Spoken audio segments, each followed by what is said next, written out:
Welcome to Breakup Cheater, the place where real-life stories of betrayal, suspense, and shocking secrets come to light.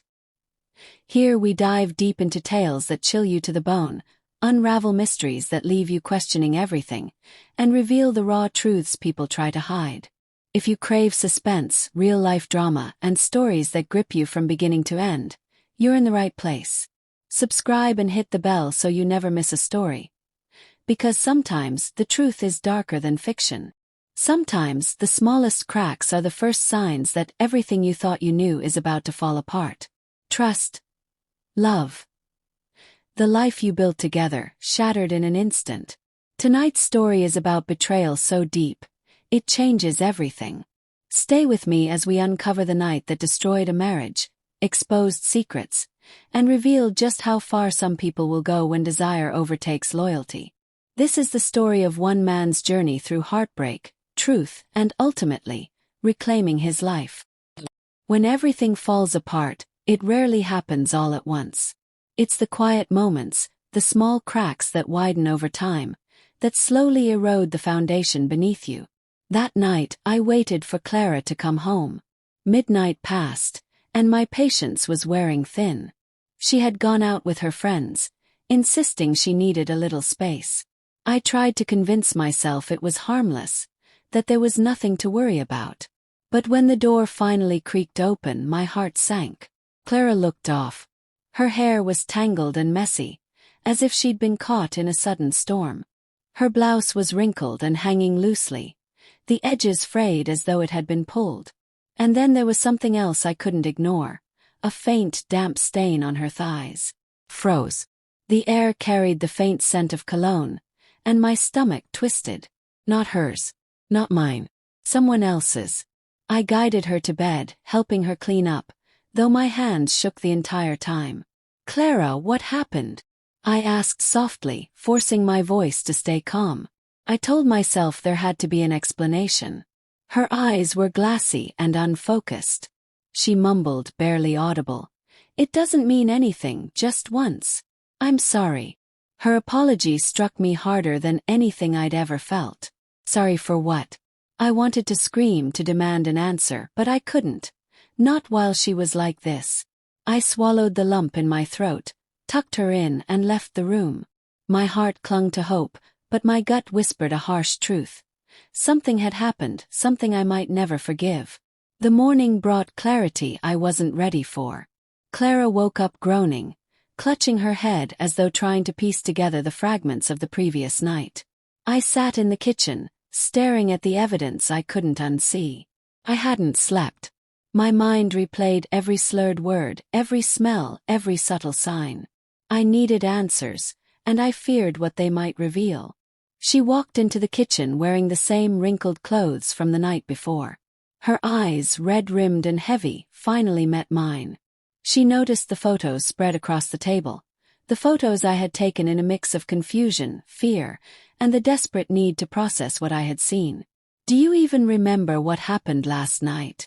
I asked, my voice trembling, not with anger but with a deep ache. Her face fell.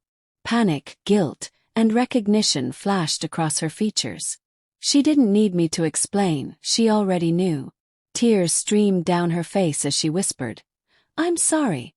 I didn't mean for it to happen. It was a mistake." "A mistake." Cut her off. "You didn't just trip into this, Clara. You chose it. You went out, got drunk, and let another man sleep with you." She tried to explain, her words tangled and weak. I wasn't listening anymore.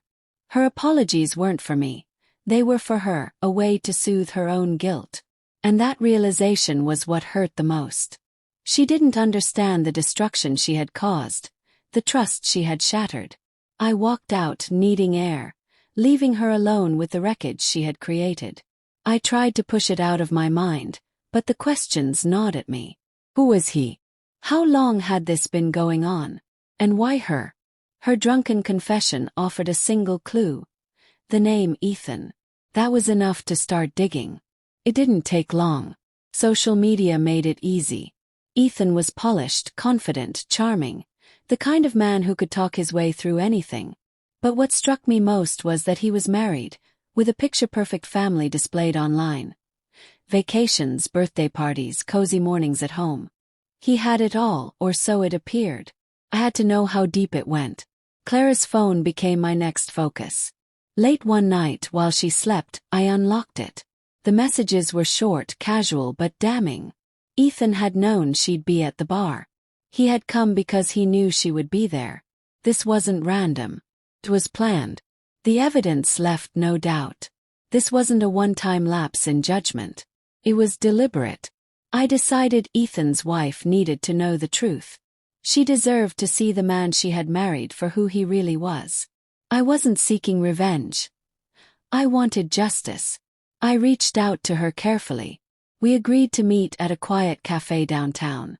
When I arrived, she was waiting, her hair neatly tied back, her expression a mix of confusion and concern. Her love for Ethan was evident in her eyes, which made what I had to tell her even harder.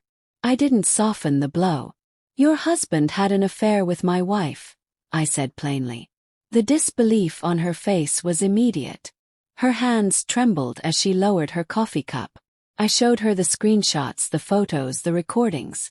Each piece of evidence added weight to my words. She went pale, silent for a moment, then whispered, "Thank you for telling me." I nodded, leaving her to process the truth on her own. Back home, the house felt empty. Clara was a shadow of herself, guilt pressing her down. She tried, tears, notes, meals, everything to repair what she had destroyed. But every time I looked at her, I saw only betrayal. One evening she confronted me, voice trembling. "Please, James, I love you. I'll do anything to fix this." I looked at her, truly looked at her, for the first time in days. "I don't think so," I said quietly but firmly. The words hit her like a hammer. She collapsed to the floor, sobbing uncontrollably, clutching my hand. But I couldn't stay. I had tried to forgive. I had tried to move past it. But the foundation of trust was gone, and without it, there was nothing. I left her on the floor and walked away. The house grew quiet, oppressive, and I focused on reclaiming my life. I reviewed finances, sorted documents, and prepared for the inevitable: divorce. I couldn't erase the past, but I could control my future. Eventually the day came. I walked into the living room, divorce papers in hand. Clara looked at me, tear-streaked and desperate. "We can fix this. Please, James." I placed the papers before her. "You made your choice that night. This is mine." Her sobs filled the room, but I didn't waver. Some things can't be repaired.